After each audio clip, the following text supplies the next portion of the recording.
উত্তরা একটি সাধারণ সকাল। হঠাৎ আকাশ ফুঁড়ে নেমে এলো আতঙ্ক। একটি স্কুল, শত শিশু, ভয়, বিশৃঙ্খলা। সেই মুহূর্তে শান্ত মাথায় দ্রুত সিদ্ধান্তই বাঁচিয়েছে অসংখ্য জীবন। এই দিনটা ছিল আসলে 21 জুলাই। তখন আনুমানিক 12:30 বাজে। এই ক্যাম্পের সকল সেনা সদস্য যে আমরা সবাই নিচেই বসা ছিলাম। তো আনুমানিক 1টা নাগাদ বিকট দুইটা শব্দে দুইটা বিস্ফোরণ হয়। তো ঠিক সেই মুহূর্তেই গেট দিয়ে একজন বাইরে থেকে দৌড়ে এসে আমাদেরকে বলে যে মাইলস্টোনে বিমান বিধ্বস্ত হয়েছে। তো ওই একটা লাইনে আসলে আমাদের সবার জন্য যথেষ্ট ছিল। জাস্ট ওই মোমেন্টে কেউ আর কোনো কথা চিন্তা করেনি। 2 মিনিটের মধ্যেই সবাই আমরা ঘটনাস্থলে পৌঁছে যাই। তো যাওয়ার পরে দুইটি নিস্তর মরদেহ আমরা প্রথমেই দেখতে পাই, একজন শিক্ষার্থী, একজন অভিভাবকের। যাওয়ার সাথে সাথে এই দৃশ্যটা আসলে কেউই এক্সপেক্ট করে না যে এরকম একটা মর্মান্তিক দৃশ্য দেখতে পাবে। সেখানে উপস্থিত ছিলেন আমাদের ব্যাটারি কমান্ডার মেজর মেহেদি স্যার, সৈনিক শারিউল এবং সৈনিক আশিক। এই দুইটি নিস্তর মরদেহকে তারা তাদের পরনের ইউনিফর্ম খুলে ঢেকে দেয় এবং মরদেহগুলোর চারপাশে তারা 4-5 জন দাঁড়িয়ে একটা বেষ্টনী তৈরি করে, যাতে মানুষের দৌড়াদৌড়ি বা হুমড়িতে যাতে এই মরদেহগুলো ফার্দার আর যাতে কোনো ক্ষয়ক্ষতি না হয়। যে ইউনিফর্ম, যেটাকে আমরা সকল সেনাদের সাথে আমাদের গর্ব হিসেবে দেখি, সেনাবাহিনীতে এই গর্বের জন্যই এই ইউনিফর্মটাই আমাদের প্রাইড। বাট ওই পার্টিকুলার মোমেন্টে এই আমাদের ইউনিফর্ম থেকে ওই বডির সুরক্ষা ছিল মেইন রিকোয়ারমেন্ট। বাচ্চারা স্কুল গ্রিল ধরে বলছিল যে আঙ্কেল আমাদেরকে বের করে নিয়ে যান, আঙ্কেল আমাদেরকে এখান থেকে বাঁচান। আসলে বাচ্চাদের ওরকম আকুতি শোনার পরে আপনার মনে হবে যেন আপনি সর্বোচ্চ দিয়ে আপনার চেষ্টা করবেন যে স্কুলের গ্রিল ভেঙে ফেলবেন বা যেটাই করবেন।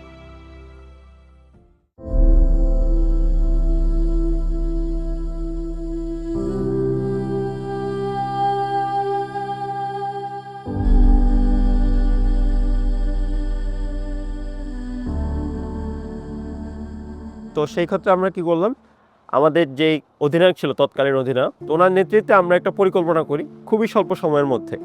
যে স্কুলের দক্ষিণ পাশে একটা গেট ছিল, উদ্ধারকারী দলের মধ্যে একটা গ্রুপ সে গেটটাকে খুলে ফেলে এবং যে আরেকটা দল উদ্ধারকারী দলের মধ্যেই তারা স্কুলের ছাত্রদের শিক্ষার্থীদের সাহায্য নিয়ে দুই পাশের গ্রিলকেই ভেঙে ফেলে। গ্রিলটা ভেঙে আমাদের যেই গেটটা ছিল সেই গেটটাকে গ্রিলের সাথে এবং মাটির সাথে আড়াআড়িভাবে এই গ্রিলটা দিয়ে একটা স্লাইড বানানো হয়, যার ফলে বাচ্চারা খুব সহজেই এই স্লাইড দিয়ে আমরা বাচ্চাদেরকে বের করে নিয়ে আসি। ওই দৃশ্যটা আসলে খুবই হৃদয় বিদারক ছিল।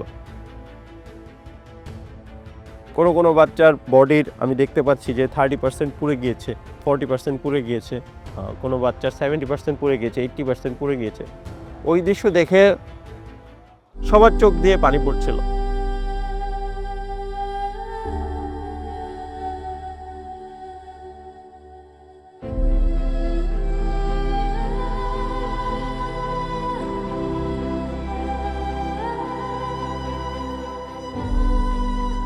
ওই দিন একজন বাচ্চাকে উদ্ধার করার পরে আমি তাকে বলছিলাম যে আঙ্কেল আমি তোমাকে অ্যাম্বুলেন্সে পৌঁছে দিচ্ছি।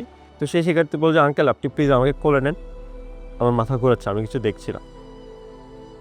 এই লাইনটা বলার পরে আমার চোখ দিয়ে আসলে অঝরে পানি চলে আসে।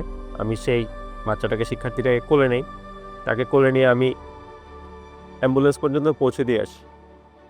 তার অ্যাম্বুলেন্সের যে দরজাটা সেটা বন্ধ হওয়া পর্যন্ত আমি ওয়েট করছিলাম। তো আমি তখনও কান্না করছিলাম।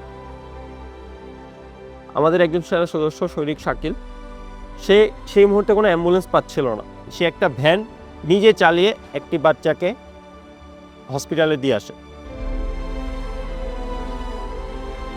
এই ঘটনা হয়তো সেই আগুনটা সেদিন নিভে গিয়েছিল ফায়ার সার্ভিসের দ্রুত চেষ্টায়, কিন্তু যেই সম্মানিত শিক্ষার্থীদেরকে আমরা আমাদের মধ্যে থেকে হারিয়েছি মাইলস্টোন স্কুলের সেই বিমান দুর্ঘটনায়, সেটা আসলে কোনোভাবেই ভোলার মতো নয়।